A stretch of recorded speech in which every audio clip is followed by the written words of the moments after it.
Welcome to Rebecca Sounds Reveille. We got a treat for you today, I've got to tell you, because with us is a motivational speaker, an author, a founder of Work Boot Recycling Program. Wait till you hear this. She is a co-host of Women Road Warriors, even more. And for those of you who celebrate women in history all the time, this is someone that you have got to meet. She holds a nursing diploma as well in surgical, medical, geriatric units that she worked in for probably over 13 years. She also holds a certificate in occupational health and safety and has worked full-time, wait for it, as a heavy equipment operator in Northern Alberta, Canada. There is so much to this woman. You think that someone could be just packed with, wait, she's explosive. You're going to see, because when you hear how skilled she is at driving the type of trucks that she does, and I'm going to minimize it right now, Caterpillar truck, a liter water truck, 24, a grader, should we like excavate? I mean, I can think of the trucks that I know of or the equipment, but just wait. This is going to blow your mind, because she, in this small package, is, like I said, explosive. She has proven herself by driving absolutely the biggest equipment in the world. And welcome to the show, Kathy Tuccaro. Hi. That was absolutely wonderful.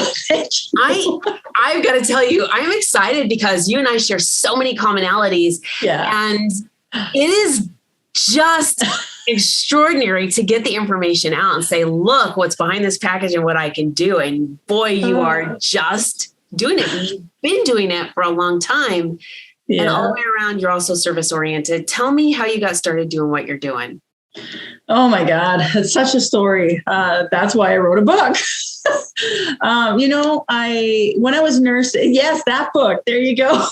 I got to make sure there's no glare here. Yeah, that's the truck that I drive. I literally drive. She didn't mention it, but I drive the biggest truck in the world, the biggest equipment in the world. And it is not just your regular, 18-wheel flat deck, heavy hauler, or road.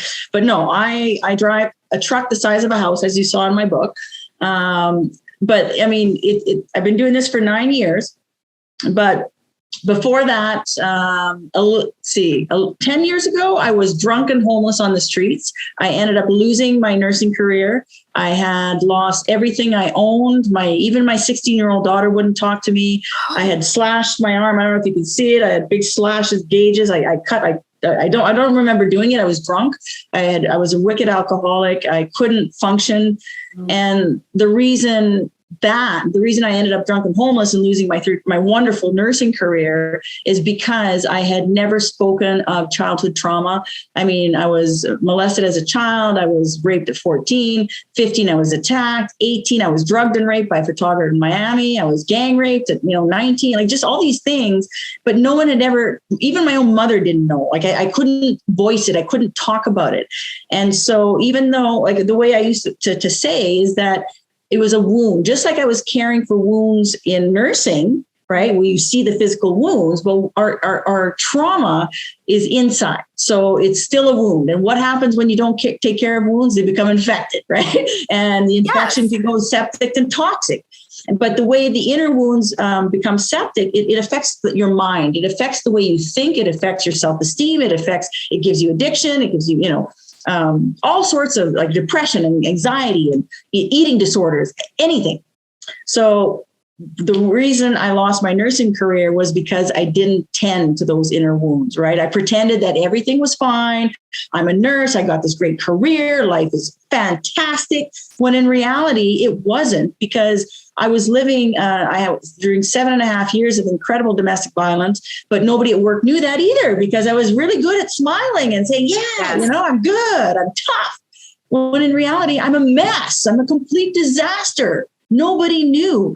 It was so bad that I was living in and out of women's shelters and still nursing at the same time, It's easy. It's really easy at that time for me to take care of everybody else and not take care of me. I mean, I'm working 16-hour days. I was working 2 jobs just because I didn't want to go home. It was so violent and so awful at home, but I didn't have the tools to help myself because I was a mess from not dealing with anything. Right. Sorry, go. No, I'm just thinking about how much spot on the things that you're saying, that there are so many people who are not only watching, but listening and identify exactly 100% with what you're saying, because this face, I know, right? Said these internal traumas, these injuries, and yet they're not addressed. The wounds aren't, you don't go to the hospital like you do if you slice this or break this. And the stigma behind when you go to get help for something that's going on internally keeps people away.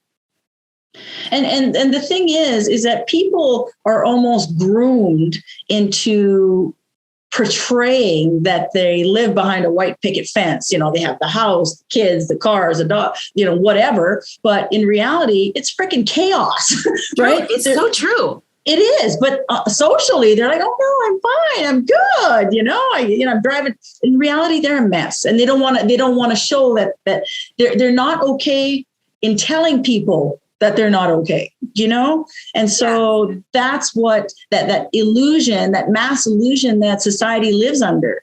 And that's what I'm trying to break free through all that I do, is that just be real, say it. If something's not going, then talk about it. Have that voice. Don't keep things secret inside, because it becomes toxic, and it really will affect everything that you do, the decisions that you make, the people that you surround yourself. The toxicity and the negativity will only bring you down. It'll keep you a prisoner in your own mind. So I'm telling people to break free from that. And the only way to do that is to be honest with yourself, right? And look at yourself and say, okay, you know what? This is just an illusion. I am not really that well. So maybe it's time that I start looking at myself and breaking down whatever patterns or habits that you have with that. But one of the biggest things is that people are so entrapped, is a good word, in the comfort zone or the lifestyle that they wish, that they want, that breaking free of that is going to require, they're going to have financial problems. It's going to be hard. They're looking at themselves. They're looking at certain things that they don't want to remember. Well, you know what? If you want change, you got to make the effort. You got to break through that.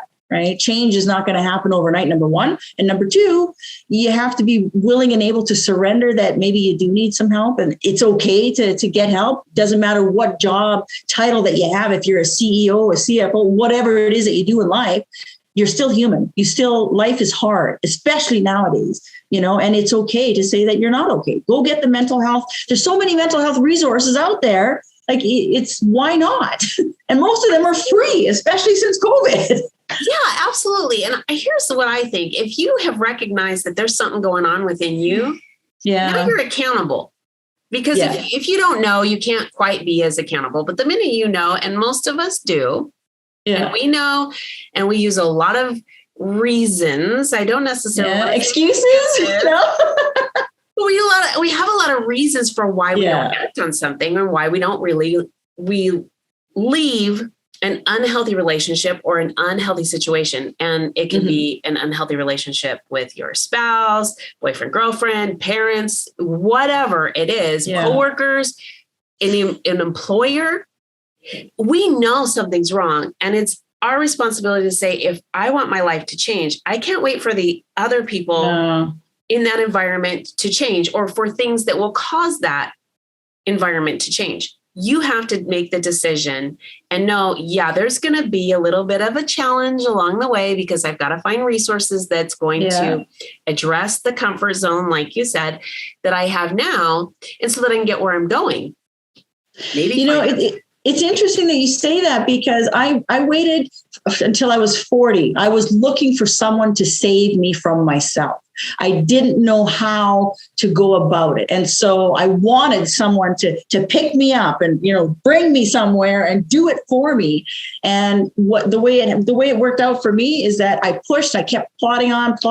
I know I'm tired. I know I'm not well. I know I need help. I need that paycheck. What are you going to do? Right. I'm drinking regularly. So that just does not help in the terms of depression wise. It just makes it worse.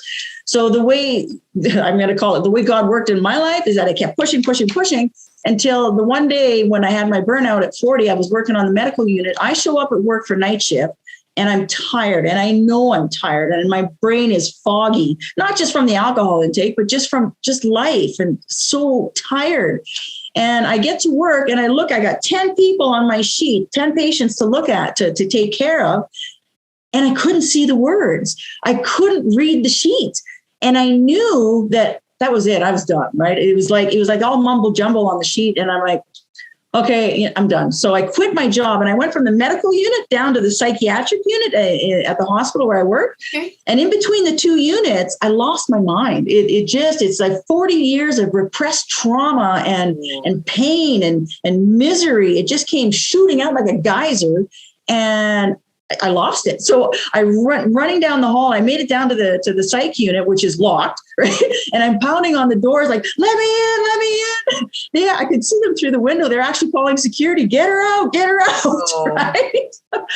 So I had two security guards drag me down the hall, down to a emergency, to like a padded room so I wouldn't hurt myself. But it was there. That was the first time that I spoke to a psychiatric doctor about things. I'd never spoken to anybody about anything. And it was there that I finally opened up. He was so kind. And I thought for sure that he was going to stamp me on the forehead, label me as bipolar, so, multiple personality, whatever, give me some happy pills, lock me up for 72 hours for an assessment, right? And then tell me that there was something wrong with me. So at the end, when I say, okay, well, after 2 hours of talking, I said, so are we going? He says, go where? And I said, aren't you going to lock me up and give me some happy pills? And he puts his glasses down and he says, oh no, my dear, he says, there's no amount of pills in the world that is going to fix you. I'm like, what? After all that I told you? And he says, number one, you need to quit drinking alcohol. He says, number two, he says, I've been taking notes. He shows me the list. He says, did you see how much is on this list? He says, you need to address this. Pills don't fix this. You need to fix this. That was like a thunderbolt in my life. I couldn't believe it. And I went to a 21 treatment place for alcohol. And it was there that I realized that the alcohol was so not the problem, that it was everything on that page. Mm-hmm. But let me tell you, that was in 2008. And it took until 2011 when I ended up homeless on the streets. Change, like I said earlier, change does not happen overnight. Even though I know I have a problem, I know it needs to be fixed.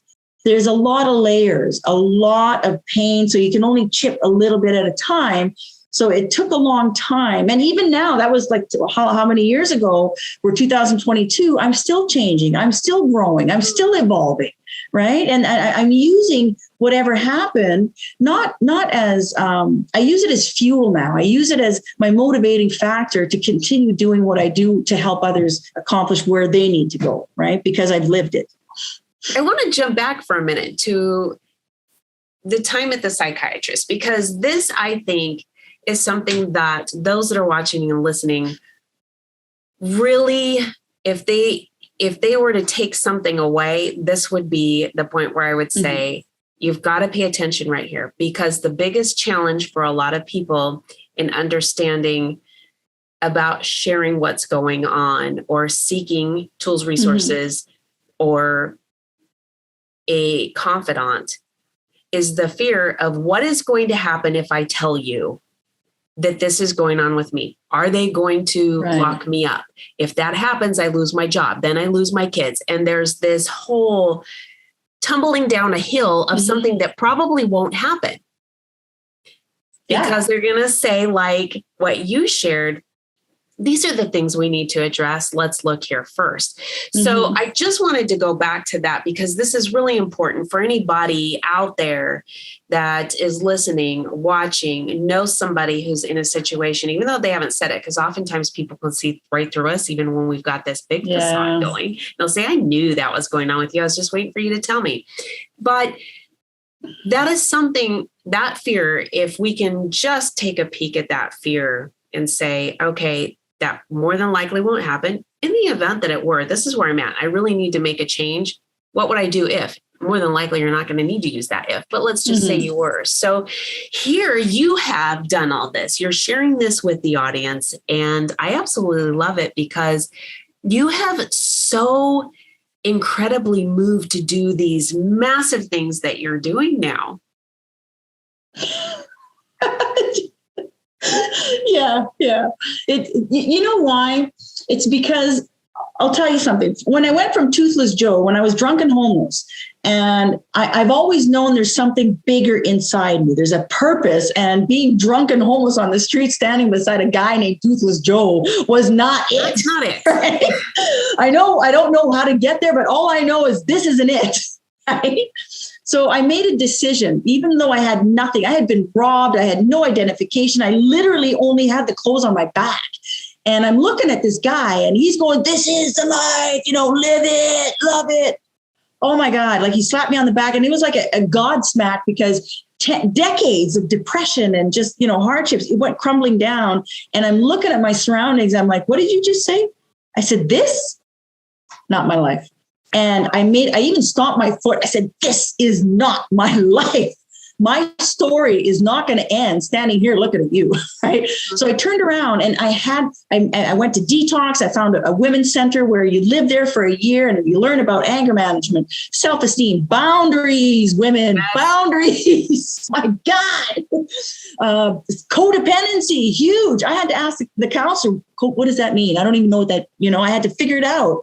I had to take a 12-week sexual assault recovery course twice. Because like I was saying, so many layers. But in saying all that, I knew I couldn't remain a nurse because it's too caring and too caregiving. And I needed something where I could just take care of me. I mean, how do you change careers when you're, I was 42 at the time? Like, how do you do that? All I know is nursing. I ended up having to go to a career planning workshop to figure out what I wanted to be when I grew up, 42. And, shocking to me, after 3 days of aptitudes personalities, the lady said, it's you're geared for a heavy equipment operator. I laughed so hard, Rebecca, I just about fell off my chair. I'm like, huh? You didn't expect that at all. No, I'm like, are you kidding me? I'm looking at this woman, the instructor. I said, I'm 42. I'm a woman. I don't even like equipment. I'm not mechanically inclined. And in my opinion, it's a man's job. I said, your test is wrong, right? I push it back.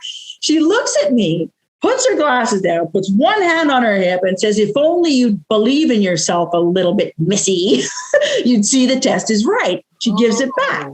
She put on a 10-minute video of Les Brown. It's possible. For those that don't know who Les Brown is, biggest motivational speaker in the world. So she puts on a video from him. It's possible. And I went from sitting like this with my arms crossed. This is bullshit. I just wasted 3 days, to actually opening myself to the possibility that, what, I'm a good driver. I could drive a truck. I had no idea these trucks existed, but, I said I could drive a truck. So she sent me to a nonprofit organization called Women Building Futures, where women get into the non-traditional trades sponsored by companies. The day, my luck, the day I walked in was the day that Imperial Oil happened to be there sponsoring 16 women to take this 12-week course. 170 women applied. Why would they pick me? Because I had nothing left to lose. I had already lost it all. I made sure they picked me. I mean, I went above and beyond to jump through their hoops and do what they wanted me to do. Well, even though that was 9 years ago, I mean, I did the course. Out of the 16, they hired 11. I got hired. It's great. It's a fabulous job. Ladies, if you're looking for a career, try it. It'll change you. It pays well. It does wonders for your self-esteem. It's challenging and all that. But even though I have that as a job, it's just a job. My purpose in life, like I was saying, back standing there with Toothless Joe, it's not to operate heavy equipment. It is the time given to me, the finances that this job provides, the time that I have, because I work 2 weeks on, get 2 weeks off. Well, 2 weeks for a recovering alcoholic is a long time.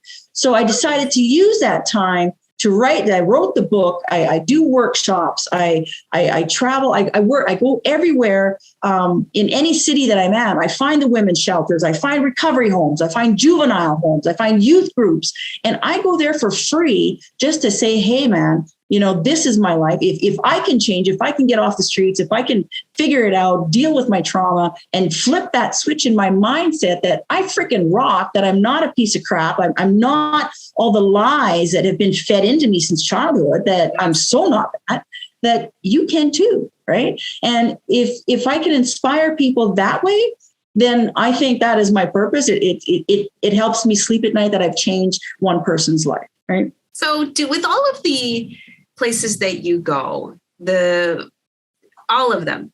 Yeah. Which is a lot. Yeah, it is a lot. Yeah. Because there's so many different levels of where people are at in addressing different types of trauma.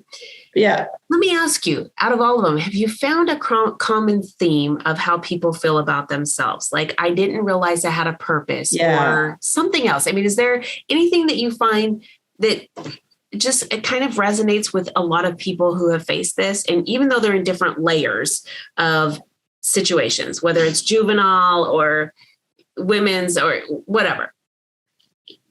I think because I've spoken to, I'm going to say thousands and thousands of people all over the world to date. And the common denominator really is childhood trauma that has been unaddressed.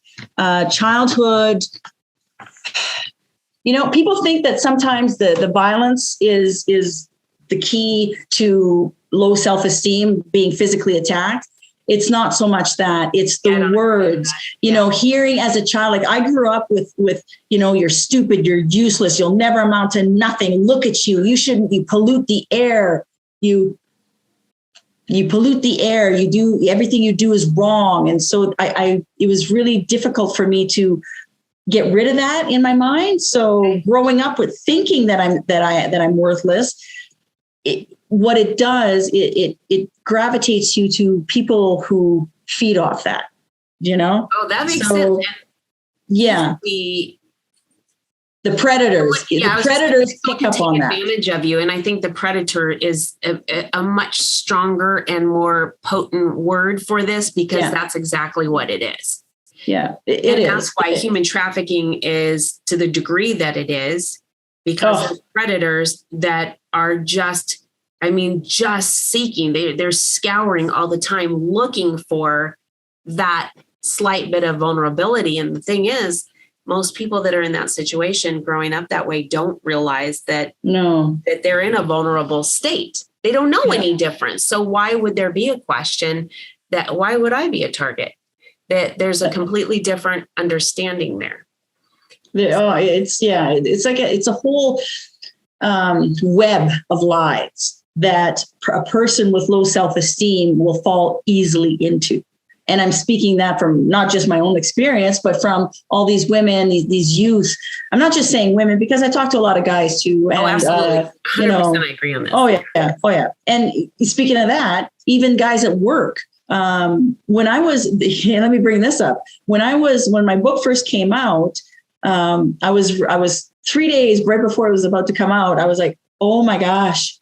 Yeah. I'll do my teeth. I had to go in front of my crew because I'm thinking, oh my God, nobody at work knows anything about me. All they know is that I was a nurse and that I'm happy and that life is good. They know nothing about my life. So that really, it bothered me to I was up for 3 days with anxiety and just like, oh my God, like, am I going to get fired? Like, am I going to have this stigma attached to me at work? Because these are tough, heavy equipment operators that it's not like I'm speaking at a women's shelter. It's different. Yes. So I said, on the third day, I figured out, you know what, this is crap. Don't tell me that these guys don't have problems, that they don't have, suicide in the family, cancer, maybe they've been sexually abused as a kid. You don't know, right? So they're putting on that same image that I did when I was nursing, that they're tough and they're this and they're that, when in reality, they're not. So what I did is I went in front of my crew before the book came out, and I had this image on 2 screens because we have a big area. I said, you see that book? I said, it's not about mining. It has nothing to do about mining. And so I proceeded to say, I said, this happened, and this happened. I'm not asking you to buy the book. What I'm asking you is that if you know someone who's hurting, whose one sentence in that book might change their life, I'm asking you to pay it forward, right? You don't need to know all the details. Well, because I did that, oh my gosh, because I had the courage to do that. Let me rephrase that. The courage. Yes. I've had people all over the company from different sites, from different departments reach out to me and say, hey, I have 2 daughters at home. They're really struggling, or my sister is a mess, or my mother, or my brother, he's suicidal. Can you? So it went from my coworkers saying, hey, how's the weather? What did you do on days off? Basic superficial bullshit, excuse my language, superficial stuff, to actually having conversations about real life issues, yes, not the superficial stuff. And it's changed everything at work. Like to this day, I still get these big tough guys saying, that you would never approach in a million years, say, hey, Kathy, I want to buy 2 of your books. And I'm like, wow. Right. And so that's the whole baseline of what I do, is to start conversations that you don't have to be superficial. When I go speak for large companies like Caterpillar or Fitting, these are corporate corporations. Well, these are all executives, right? And here I am. They got all these titles, which I kind of joke about, CEO, CFO, and here's me, HEO, heavy equipment operator. I'm at the bottom of the pole, but people, even though you have a big job title, you're still human. You still have life problems. I want to share that too, because I've worked with victims for many, many, many years now, well over 20 years. And some of the ones when I first were working with people were kind of surprising, because they would be doctors who were the aggressor. Yeah. They were abusing their wife and their children. And we, I think, live in this misperception world. We misperceive our own selves, and we also misperceive others. We think that what we see is exactly how it appears, and that is not the case. And most of us should think about that too, because what is going on in your world, I'm going to ask you, you don't have to answer this, not for you, Kathy, but those watching and listening, what's going on in your world that you don't share with others? Exactly. Same thing with everybody else that you come on across. And why do I say that? Because we're all human. We're wired with emotions and the way that we have been brought up and all of the things that make us a human being. There's nothing wrong with that. But understand that that's okay to know that we have these things that we misinterpret. And that's exactly what's exciting about the things that you just shared. Executive level, they're saying, hey, Kathy, tell me what you got in there. And you said, it could be just one sentence. And really, truly, that essentially sometimes is all it takes, is one little phrase that creates a massive earthquake in someone's world, and they're on a new road. If I were at home in Cochrane in Canada, in my office, I created the wall of love, and it's gifts, it's text messages, it's letters, it's notes written on napkins, it's little things that people give to me. And I put it on my wall as a reminder on days that I'm struggling. Am I making a difference? Should I continue? Like, what am I doing? Because I still struggle. And I look at that wall and I look at the worldwide impact that I've had. That is my motivation, right? Because like I said, that one sentence that will change, and I have the text to prove it, and I still get them. I get the emails, I get, the messages on Facebook, on all sorts of social media. Oh my God, Kathy, you did this and this and this. That is my motivation, right? And that tells me that what I'm doing is the right thing to do. So in addition to being able to share your journey through writing, as well as going out and helping people when you go give your motivational speaking, you drop in and talk to people at shelter, these places all over throughout your journey. There's another way that you do you, and that is on the radio. Oh, yes. I am now a co-host for Women Road Warriors, based out of TNC Live Radio from Houston, Texas. My co-host, Shelly Johnson, she's spectacular. And yours truly, yourself, was a guest on our show. Yes. That's how we met. It was incredible being on there with both of you. Wasn't it nice? It was just, oh my gosh. This came about because she interviewed me for her show last year and thought I was so vibrant and it's so much value to what I said. She emailed me after. She says, hey, I was thinking about creating a show specifically for, women. Would you want to be my co-host? I'm like, what? Really? I'm like, yeah. Never say no to an opportunity. So yeah. And so now we've just 2 weeks ago, we interviewed Valerie Bertinelli. Eddie. I know. She just sent me a case of her books. I got them almost yesterday before I flew home, of her book called Enough Already. So most of them, there's about 20 books. I'm going to be distributing them to certain women that really, really struggle because her book is titled Enough Already. Yeah, and she signed them all. Mm-hmm. She has an story. Hers is incredible. Yeah, what an honor. I mean, if only Toothless Joe could see me now.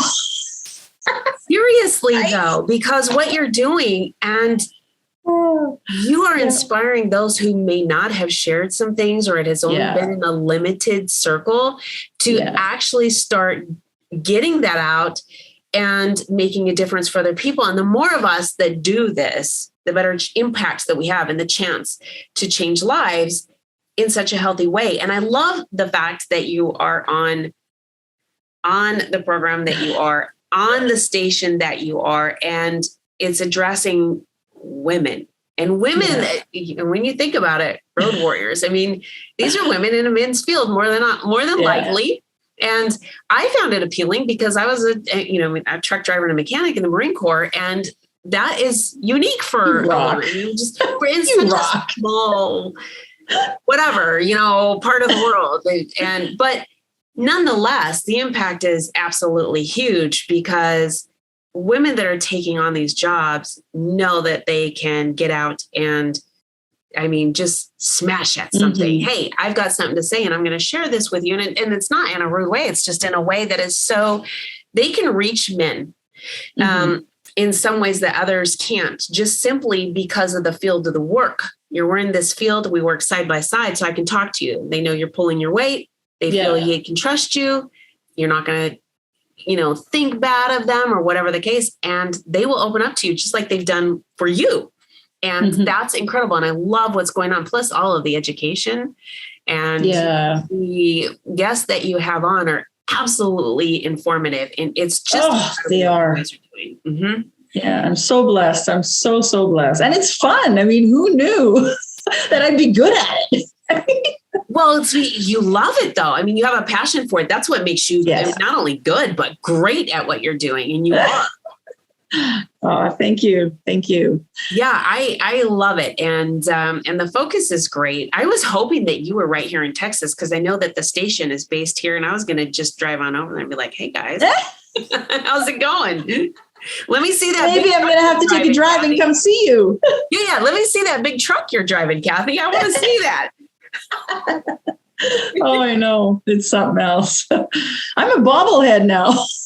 You know what? Do you have one of you? I do. I'd have to get up and go get it. Okay, though. so we'll save that for the next show. Okay. Because I really want to see this, and I got to talk to you. I got to talk to you off air about this because this. Okay. Oh, hang on. Look at this. Are you ready? I'm ready. Ta-da! I love that.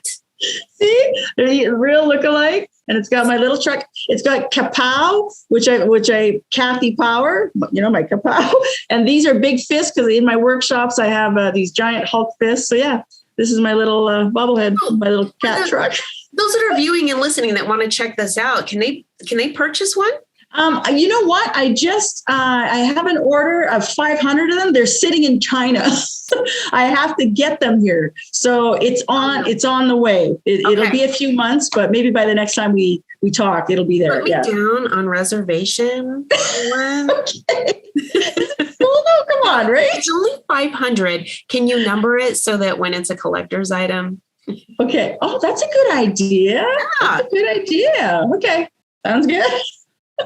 So I got to tell you, I'm really excited about all the things that you're going on. I think we've covered so much today that those that get a chance to, when it's rebroadcast or they go to one of the platforms where you can listen to it again. I am going to encourage people to listen to it again and really try and grasp the meat about the things that you have shared, because it's a lot. And oftentimes when we first listen to something, we have this thought, this thought, this thought. And then we think about that and we act on those things. But once we've kind of done that, if we go back and review, we're going to find even more things that will give us a bigger smorgasbord of things to choose from on how we want to do things and understand things. And I want the audience to connect with you, because I think not only through this, but the other things that you have going, which I don't want to share all of them. I mean, maybe you want to drop a hint before you share your links with everybody, because these are big things happening for you and they want to get on board, because I think that this is just an important way to change the trajectory of where someone's going. You're right. I am in the process of doing a major rebranding of what I do. And so I do have www.kmtuccaro.com, which is my regular website. But I've changed it to, it's in construction. You can go look at the site, but it's not quite ready. Designerminor.net is my new thing, because I'm creating an online course for 7 keys to designing your life after trauma. And it's going to be very beneficial to any type of trauma, anything that's gone on in your life, and just even for personal growth. Even if you say you haven't had trauma, there's still a lot of important and valuable information in that course that will enable you and assist you to take the next step in life. Because I mean, every different level that you want to achieve is going to require a different version of yourself. I couldn't be where I am today with the same mindset that I was 10 years ago, right? So that all the steps. So yeah, so designerminor.net, there's going to be a whole bunch of interesting stuff on there. And yeah, I moved to LA, California now, so I can I got a screenplay on the go, and that's all I'm going to say about that. We'll leave that one alone. Yeah, I mean, if you want change, you have to take the steps to get there. You cannot sit on the couch watching useless TV programs if you want anything in your life to happen. You have to turn that TV off, step away from your phone and focus, right? Figure out what you want and make the commitment. That's it, right? Because if you wait for someone to do it for you, you're going to wait forever, right? That is very, very true. And I think with that, I just want to share how much I appreciate you sharing the things that you have so far. Your journey is absolutely incredible. And I thank you for dedicating your focus on helping others. That too you're welcome. Is so, I can't even really articulate how much joy that brings me. Good. The bottom line really in anything, in any goal or vision or dream that you have, is that you have to believe in the person you want to become. You have to like in my case, I had to unlearn everything that was ever put in my brain since childhood. I had to relearn who Kathy really was. But the hardest part about it was accepting how freaking awesome I am. And I'm not saying that in an egotistical way. I'm just saying accepting that, you know what, I got some incredible qualities, and I'm not going to let anybody else's opinion squish that, because it doesn't matter what you think, right? It's what I think. Exactly. Right? That is exactly. Yeah. Oh, thank you so much for being with us today. It's been so nice. Thank you for having me as a guest. I just love this. I know you're going to be making changes just from this alone, and you're doing it every day. So thank you. I'll talk to you soon. We'll do this again. Oh my gosh. Yes. And so for those that are in the audience wondering, hey, when is Kathy coming back on? It's not going to be that long, actually. So just pay attention to that. Go to www.kmtuccaro.com and designerminor.com. Both of those things you are going to want to check out. Stay on top of what Kathy's doing. As she said, she's got a screenplay. She's got a course coming out. There's more. And these are all things that are going to help you develop. Oh, I have a children's book. I forgot. Wait, there's more. This book is in 5 languages, by the way: English, Spanish, Portuguese, French, and now Hindi. It's just coming out in Hindi. And my children's book is in 5 languages as well. This is fabulous. This is fabulous. I'm super excited about this. I hope all of you who've had a chance to get to know Kathy a little bit today are feeling the same excitement as I am. And I'm number 1 on the bauble and the doll list here. Okay. If any of you think you're going to go first, no, you can go behind me. But remember, she's only got 5 number 1. Deal. I just want to thank you again, Kathy. I want to thank all of you for tuning into another episode of Rebecca Sounds Reveille. Make sure that you talk to and pass the information along about what we talked to today. Let others know about the show. Let them hear what Kathy's had to say. Know that we're here to support your journey. And I want to leave you with this thought.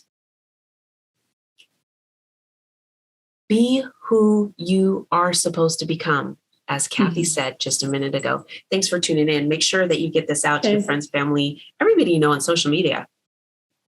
Everybody you don't. Thanks for tuning in. Bye.